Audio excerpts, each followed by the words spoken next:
अनुभव की बातें इसमें लिखी हुई हैं। हमेशा भोजन के समय दो चीजें ध्यान रहती हैं भोजन करने वाले को। पहला स्वाद और दूसरा शरीर बलवान और स्वस्थ हो।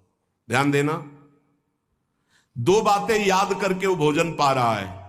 पहला स्वाद और दूसरा पौष्टिकता, शरीर बलवान हो जाए।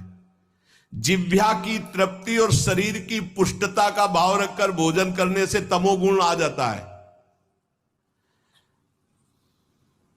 और उपासक एक बात का केवल चिंतन करता है, मेरा भजन बढ़ेगा कि घटेगा, बस ये ध्यान रखता है भोजन के समय।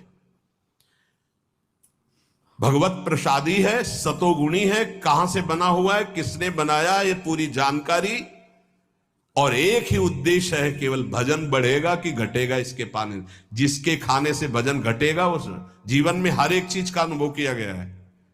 ये पाने से भजन बढ़ता है, ये पाने से भजन घटता है, ये पाने से भजन रुक जाता है।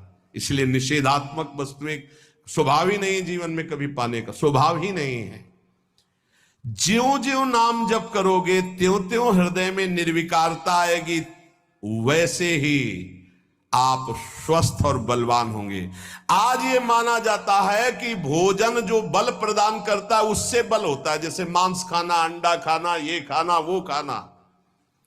लेकिन हम तुम्हें बताए देते हैं कि बलवान शरीर नहीं होता, बलवान आत्मबल से होता है, अध्यात्म बल से होता है। जो ऐसे गंदे आहार करते हैं उनकी चर्बी बढ़ती है, आत्मबलहीन डरपोक अंदर से भय रहता है, नाना प्रकार की चिंताएं और शोक रहते हैं। जिनका आत्मबल बढ़ता है तो हम मान सकते हैं कि उनका शरीर क्षीण होता है, लेकिन वो परम स्वस्थ होते हैं, उनका संकल्प बल काम करता है।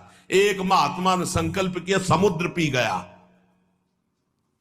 उनका अगस्त जी का ऐसे थोड़ी पेट है। संकल्प बड़वानल अग्नि की तरह पूरे भस्म कर